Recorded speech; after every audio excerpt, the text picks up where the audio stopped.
नाजरीन, सियासी इंतशारों, इफ्तराक और मुआशी बहरान की सूरत में मुल्क पहले ही बदतरीन मुश्किलात का शिकार है। दहशत गर्दी की नई लहर ने अंदरूनी और बैरूनी सहूलतकारों की मदद से कौम के लिए आजमाइशों का एक और दरवाजा खोल दिया है। बलोचिस्तान और खैबर पख्तूनख्वा पाकिस्तान दुश्मन कुव्वतों के हमलों का खसूसी निशाना है। ताहम लाहौर, इस्लामाबाद, कराची और मुल्क के दूसरे शहरों पर भी इनके वार तसलसल से जारी है। जबकि लानती मीडिया के लिफाफे पर जो इस दहशत गर्दी, महंगाई और बेरोजगारी के खिलाफ नहीं बोल रहे, और ज्यादा लानत इन लानतियों पर जो बुग़्ज़ इमरान में माई पकड़कर अवाम में जाकर महंगाई का रोना रोया करते थे। बोलते क्यों नहीं, अब छाले पड़ गए हैं क्या? लेकिन यहाँ पर मजे की बात यह है कि हुकूमत के पास चूँकि जहर खाने के भी पैसे नहीं, लिहाजा लफाफा सहाफी इन बुरे तरीन हालात में भी अपना भाव बढ़ाने की कोशिश में है। जिनमें सबसे अव्वल नंबर पर लफाफी गरीदा फारूकी साहिबा है, जो कि फरमाती है कि गैस बहरान की बदतर सूरत हाल, घरेलू सार्फिन तक को गैस नहीं मिल रही, इंडस्ट्रीज बंद हो रही है, सर्दियों में बिजली लोड शेडिंग इमरान खान 4 साल दौर में तो न देखी,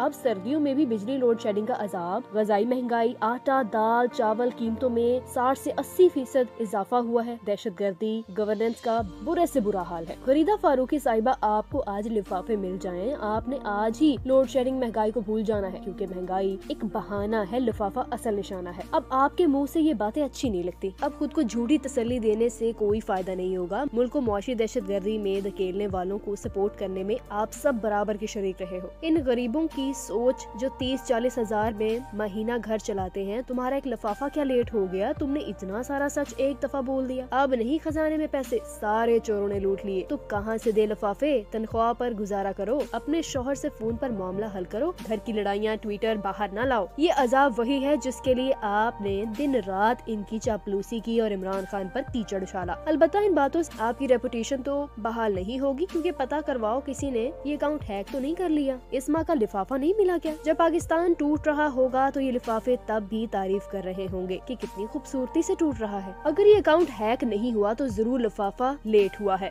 वरना गरीबी मर सकती है, गरीब के लिए आवाज नहीं उठा सकती। इमरान खान के जलूस में खाली जगह ढूंढने वाली बिकाओ भी अगर महंगाई का रोना शुरू कर दे तो समझ जाओ पटवारियों, सच में महंगाई है। ओहदा ना मिलने पर इतना गुस्सा, तौबा तौबा। अफरीदी को भी ओहदा मिल गया, जिसने एक मर्तबा कहा था कि शहबाज शरीफ से अच्छा एडमिनिस्ट्रेटर मैंने पाकिस्तान की तारीख में कभी नहीं देखा, लेकिन आपने तो हर हद पार करके सपोर्ट किया था और आपको लावारसों में रखा हुआ है। अब इस तरह के कामों में इस तरह तो होता ही रहता है। दुश्मन अगर कम ज़र्फ और जाहिल ना हो तो वो दुश्मन ही क्यों हो? दुश्मन नफरत, तासुब और बदले के जज्बात से लैस होता है। कम ज़र्फ, नालायक, नाअहल और बद तहजीब लोगों की मिसालें आजकल के दौर में हजारों की तादाद में मिल जाएंगी। आम तौर पर मैं समझती हूँ कि भारत पाकिस्तान का एक कम ज़र्फ दोस्त है, जो बेगुनाहों की जानें लेकर पाकिस्तान को दुख देने की कोशिश करता है, मगर भारत से भी कई मंजिलें पस्तगी पर फाइज इमरान खान के वो दुश्मन हैं जो दिन रात वजीर आज़म इमरान खान को नीचा दिखाने की कोशिश करते रहते थे, हर रोज जलील होते हैं, मगर फिर रोजाना की तरह एक नए वलवले के साथ मजीद जलालत समेटने इलेक्ट्रॉनिक और सोशल मीडिया पर अपनी मनहूस शक्लें और जहर आलूद दिमागों के साथ शहबाज शरीफ की तकरीरें और गरीदा फारूकी के ट्वीट्स के बारे में एक मिसाल पेश करना चाहती हूँ। एक बार एक गूंगे लड़के को एक बहरी लड़की से प्यार हो गया। गूंगा जब भी गाना गाता तो बहरी लड़की इसका गाना सुनकर दौड़ ही चली आती। लड़की के अंधे चचा ने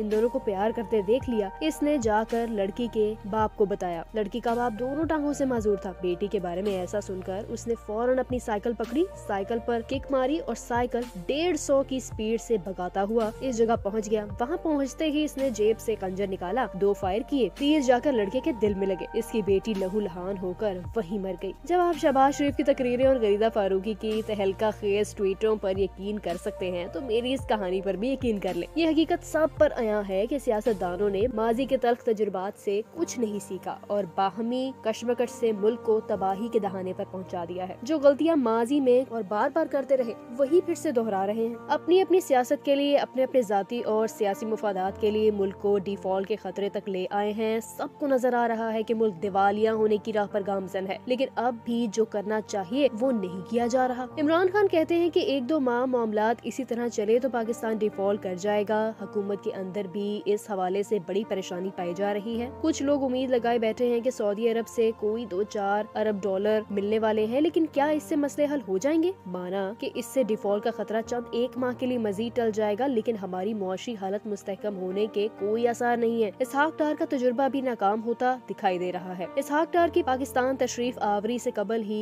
कश्त आरजू में उम्मीदों के बीज डाले गए थे। खुशगुमानियों के अब शीरी से इस बीज की आबियारी की गई थी। अब जैसे कई खुशफहम लोगों ने ख्वाबों के महल भी तामीर कर लिए थे। चशम तस्वुर से डॉलर को ऊंधे मुंह गिरते और रुपए की कदर सर बुलंद देखी थी। हमने महंगाई के जिन को बोतल में बंद करने का ख्वाब देखा था और मुआशी सरगर्मियों को हयात नौ बख्शने की तमन्ना की थी। राकम की दयानतदाराना राय थी कि इसहाक डार की आमद से दम तोड़ती मईशत को ऑक्सीजन मिलेगी और इसकी उखड़ती सांसें बहाल होंगी। लेकिन मौसूफ पाकिस्तान आते ही मईशत के बजाय सियासी समुद्र में यूं गौता जन हुए कि फिर सतह आब पर नजर नहीं आए। जिन्हें मईशत की बहाली के एजेंडे पर लाया गया था वो सियासी राब्ताकारी से कुछ ऐसे उलझे कि ना मईशत काबू में है और ना ही सियासत। कोई जनाब इसहाक डार को जाकर ये खबर दे कि मुल्क की 60% सनद बंद हो चुकी है। गैस और बिजली के बहरान ने तमाम मुकामी सनतों को अदमुआ कर दिया है। बैंकों ने 50,000 तक की भी LC खोलने से इनकार किया हुआ है। जनाब इसहाक डार को कोई जाकर खबर करे, डॉलर मुल्क से नापैद हो चुका है। एक्सपोर्टर्स बहरान दर बहरान का शिकार है। मनी चेंजर्स माफिया डॉलर को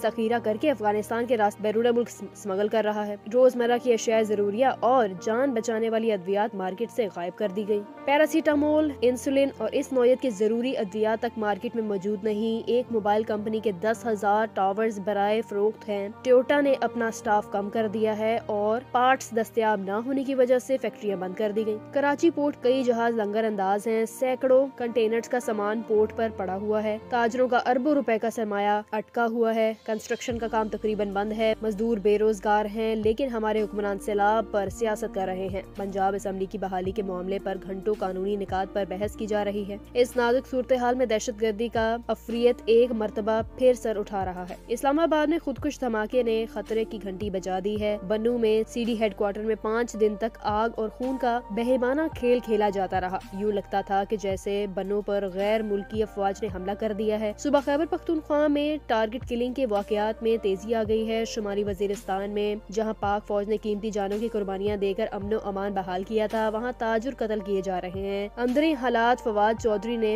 अपने एक ट्वीट में लिखा, मुल्क की तबाही और बर्बादी का सिलसिला अब वहाँ तक पहुँच गया है जहाँ अंधेरे राज करते हैं, जहाँ तारीकियाँ परवरिश पाती हैं। मुझे तो यूँ लगता है जैसे मेरे मुल्क को किसी की नजर लग गई है। ख्वाबों की दुनिया में रहने वाले ये हुक्मरान बिजली का यूनिट 35 रुपए और सनती यूनिट 90 रुपए करने के दर पे है। महंगाई खत्म करने का मुनफरिद तरीका ये तलाश किया गया कि हुकूमती हजम कम करने और गैर तरक्याती अखराजात कंट्रोल करने के बजाय महंगाई का सारा बोझ अवाम पर डाल दिया जाए। गैर संजीदगी का ये आलम है कि दुनिया भर के ममालिक की खाक छानी जा रही है और खारजा पॉलिसी की कामयाबी का नमूना ये है कि ब्रादर मुल्क मुत्तहदा अरब अमारात ने पाकिस्तान के 24 शहरों को वीजा के लिए ब्लैक लिस्ट कर दिया है। लीला इक़्तिदार से वसाल की ख्वाहिश तो पूरी हुई, लेकिन इस मश्क के दौरान डॉलर 230 तक पहुँच गया। घी 500 रुपए फी किलो हो गया है। क्या हुक्मरानों की ख्वाहिशात की तकमील का खर्च कौम को अदा करना